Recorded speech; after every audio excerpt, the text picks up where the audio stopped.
नमस्कार दोस्तों, स्वागत है आपका आज की क्लास में। आज हम करेंगे हिस्ट्री से संबंधित कुछ महत्वपूर्ण प्रश्न। तो शुरू करते हैं आज की क्लास। सबसे पहला प्रश्न पूछा गया है जी, निम्न में से कौन सा युग्म सुमेलित नहीं है। सबसे पहले है हड़प्पा, जो कि रावी नदी के किनारे पर ही था। मोहनजोदड़ो सिंधु नदी के किनारे पर था। कालीबंगा राजस्थान में घग्गर नदी के किनारे पर है। ठीक है। जो लोथल है वो सतलुज नदी के किनारे नहीं, बल्कि वो भोगवा नदी के किनारे गुजरात में है। ठीक है, तो हमारा आंसर होगा ऑप्शन नंबर डी। अगला प्रश्न है जी, सिंधु घाटी सभ्यता में गोदीवाड़ा का साक्ष्य कहाँ से प्राप्त हुआ है। तो कहाँ से प्राप्त हुआ है? लोथल से। कहाँ से? लोथल से प्राप्त हुआ है, जो कि एक बंदरगाह थी। अगला प्रश्न है जी, निम्न में से किस धातु का प्रयोग हड़प्पा के लोग नहीं करते थे। तो हमारा आंसर होगा ऑप्शन नंबर डी, लोहा।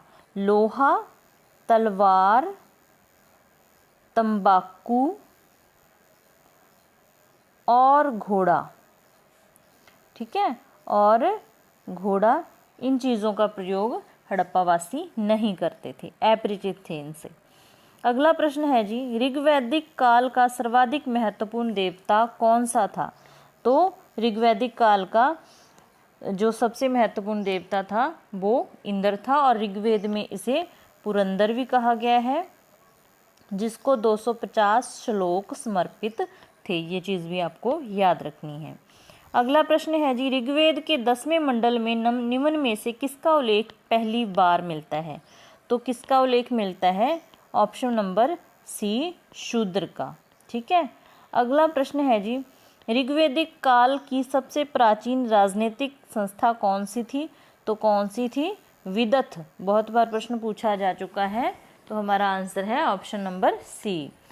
अगला प्रश्न है जी, ऋग्वैदिक आर्यों की भाषा कौन सी थी। तो कौन सी भाषा थी उनकी? संस्कृत भाषा थी ऋग्वैदिक आर्यों की। जैन धर्म का वास्तविक संस्थापक कौन है। तो कौन थे वास्तविक संस्थापक? महावीर स्वामी। महावीर स्वामी जैन धर्म के वास्तविक संस्थापक माने जाते हैं। अगला प्रश्न है जी, महावीर का जन्म कहाँ हुआ था। तो कहाँ हुआ था महावीर का जन्म? वैशाली में। ठीक है, वैशाली में महावीर का जन्म हुआ था।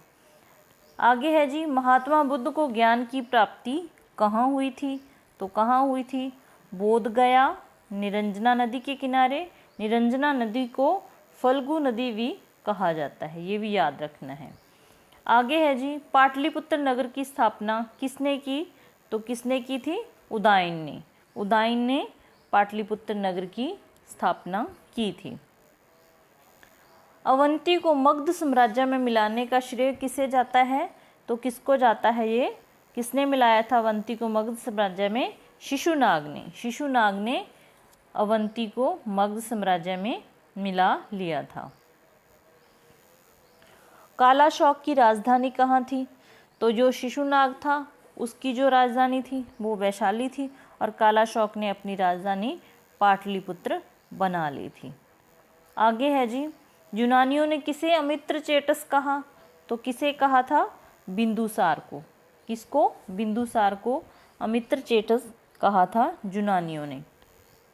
चंद्रगुप्त मौर्य का प्रधानमंत्री सबको पता है कि चाणक्य, जिसको कौटिल्य भी कहा जाता है, कौटिल्य भी इसी का नाम है।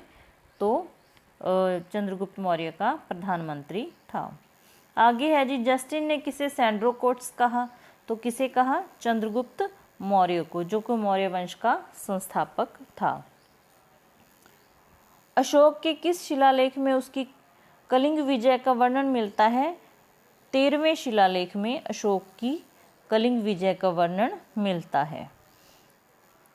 अशोक का कौन सा अभिलेख 2 भाषाओं ग्रीक और अरमाइक में मिलता है? शरेकुना। ऑप्शन नंबर 1 हमारा राइट आंसर होगा। आगे है जी, मैक्सनीज ने भारतीय समाज को कितने वर्गों में बांटा था। तो कितने वर्गों में बांटा था? 7 वर्गों में। कितने वर्गों में? 7 वर्गों में बांटा था मैक्सनीज ने। किस मौर्य शासक ने धम्म का प्रतिपादन किया? तो किसने किया था धम्म का प्रतिपादन? अशोक ने। किसने? अशोक ने धम्म का प्रतिपादन किया था।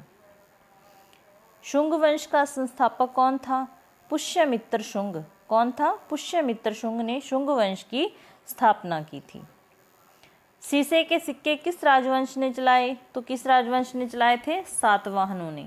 सातवाहनों ने सीसे के सिक्के चलाए थे। आगे है जी, किस गुप्त शासक को भारत का नेपोलियन कहा जाता है? तो किसको कहा जाता है? समुद्रगुप्त को। ऑप्शन नंबर 2 हमारा राइट आंसर होगा। आगे है जी, किस गुप्त शासक को कविराज भी कहा जाता है? तो कविराज किसे कहा जाता है? ये भी समुद्रगुप्त को कहा जाता है, जो चंपू शैली में कविताएं लिखा करता था।